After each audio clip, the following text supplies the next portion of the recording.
Lysosome. सर्वप्रथम D डुवे ने जंतु कोशिकाओं में सूक्ष्म कोशिका द्रव्य कणों के रूप में देखा था और डुवे ने ही इसे ऐसे पाचक एंजाइमों की उपस्थिति जिनके द्वारा अपघटन यानी लाइसिस की क्रिया होती है के कारण इन्हें लाइसोसोम नाम दिया। लाइसोसोम की उत्पत्ति एंडोप्लाज्मिक रेटिकुलम या गोल्जी बॉडी से होती है। संरचना। लाइसोसोम गोलाकार संरचना वाले कोशिकांग हैं जो एक परत वाली लाइपोप्रोटीन झिल्ली के द्वारा घिरे रहते हैं। प्रत्येक लाइसोसोम के अंदर 24 प्रकार के पाचक एंजाइम यानी डाइजेस्टिव एंजाइम्स पाए जाते हैं, जैसे ग्लाइकोसाइडेज, राइबोन्यूक्लियेज, डीऑक्सीराइबोन्यूक्लियेज, फॉस्फेटेज, प्रोटीएज, सल्फेटेज आदि। उपरोक्त सभी एंजाइम अम्लों की उपस्थिति में ही क्रिया करते हैं, इसी कारण इसको एसिड हाइड्रोलेज भी कहा जाता है। जब भी किसी कारणवश में एंजाइम लाइसोसोम के बाहर निकल आते हैं, तब कोशिका के विभिन्न पदार्थों जैसे प्रोटीन, न्यूक्लिक अम्ल, कार्बोहाइड्रेट्स आदि का विघटन हो जाता है। इसी कारण लाइसोसोम को आत्महत्या की थैली कहते हैं। लाइसोसोम के विभिन्न रूप। प्राथमिक लाइसोसोम यानी प्राइमरी लाइसोसोम, द्वितीयक लाइसोसोम यानी सेकेंडरी लाइसोसोम, अवशिष्ट काय लाइसोसोम यानी रेसिडुअल बॉडी, स्वभाक्षी रिक्तिका यानी ऑटोफेजिक वैक्यूल्स। लाइसोसोम ये भी कोशिका का महत्वपूर्ण कोशिकांग है।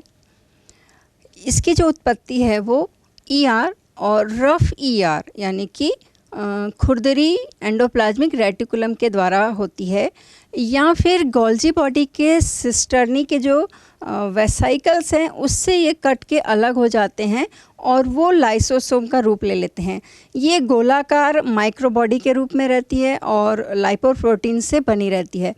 इस लाइसोसोम में लगभग 24 प्रकार के एंजाइम्स पाए जाते हैं, जैसे प्रोटीएज है, ग्लाइकोसाइडेज है, राइबोन्यूक्लियेज है, फॉस्फेटेज है, डीऑक्सीराइबोन्यूक्लियेज है, सल्फेटेज है। इस तरह के बहुत सारे एंजाइम्स इस लाइसोसोम की बॉडी में अंदर में रहते हैं। अब ये जो संरचना है लाइसोसोम की वो 3 तरह के बनते हैं। पहले प्राइमरी लाइसोसोम बनता है, फिर सेकेंडरी लाइसोसोम बनता है और फिर रेसिडुअल बॉडी बनती है। ऑटोफेजिक वैक्यूल्स की भी हम बात करेंगे। तो प्राइमरी लाइसोसोम जो है वो कैसे बनता है? ये प्राइमरी लाइसोसोम यानी जो जिसकी उत्पत्ति जो है ईआर या गोल्जी बॉडी से हुई वो बना। अब इसमें जो है वो सिक्रेटरी एंजाइम्स हैं। अब ये कुछ पदार्थों को भोज्य पदार्थ यानी सॉलिड के रूप में या लिक्विड के रूप में वो ले लेता है, तो ये जो है फेगोसोम बनाता है। अब ये फेगोसोम जब बनाया तो अब इसमें जो भोज्य पदार्थ लिया गया उसका वो क्या करता है, पाचन करता है, यानी उसका डाइजेशन करता है, क्योंकि इसमें बहुत सारे एंजाइम्स हैं और ये एंजाइम्स जो हैं वो अम्ल की उपस्थिति में ही कार्य करते हैं। अब ये जब ये इसका पाचन हो गया तो ये सेकेंडरी लाइसोसोम के रूप में बनता है। अब इसका जो पचा हुआ पदार्थ है वो जो कोशिका द्रव्य है उसमें विस्तृत हो जाता है और बाकी जो अनपचा पदार्थ है वो रेसिडुअल बॉडी के रूप में, अवशिष्ट काय के रूप में ये बन जाता है। और धीरे से फिर जब ये प्लाज्मा झिल्ली के पास आता है तो ये एक्सोसाइटोसिस हो जाता है, यानी कि ये रेसिडुअल बॉडी जो है वो बाहर निकल जाती है। इसके बाद ये जो सेकेंडरी लाइसोसोम ये बहुत इम्पॉर्टेंट है, क्योंकि यही भोज्य पदार्थों का जो है वो पाचन करता है, उसका जो है डाइजेशन पाचन करते जाता है।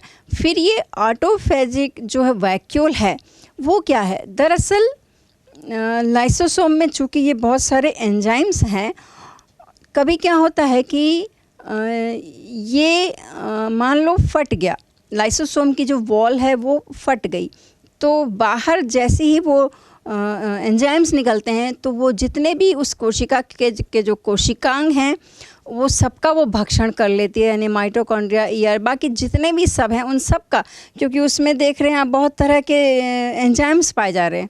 तो इस तरह से ये स्वभक्षी रिक्तिका भी होती है, इसलिए हम इस लाइसोसोम को आत्महत्या की थैली यानी सुसाइडल बैग भी कहते हैं, यानी ये अपनी ही कोशिका का भक्षण कर लेती है। कार्य कोशिकीय पाचन में सहायक होते हैं। ये मृत कोशिकाओं का पाचन करते हैं। लाइसोसोम बाह्य कोशिकीय पाचन में भी सहायक होते हैं। इसमें उपस्थित एंजाइम कोशिका से बाहर आकर भी चारों ओर के पदार्थों को नष्ट कर सकते हैं और उनका पाचन कर सकते हैं। लाइसोसोम में अपनी ही कोशिकाओं का पाचन करने की क्षमता पाई जाती है। इस क्रिया को ऑटोफेजी कहते हैं। निषेचन के समय यह एक्रोसोम के शीर्ष पर लाइसोसोमल एंजाइम स्रावित करता है। ये एंजाइम अंडाणु के चारों ओर उपस्थित पदार्थ को घोलकर शुक्राणु को अंडाणु में प्रवेश करने में सहायता करता है।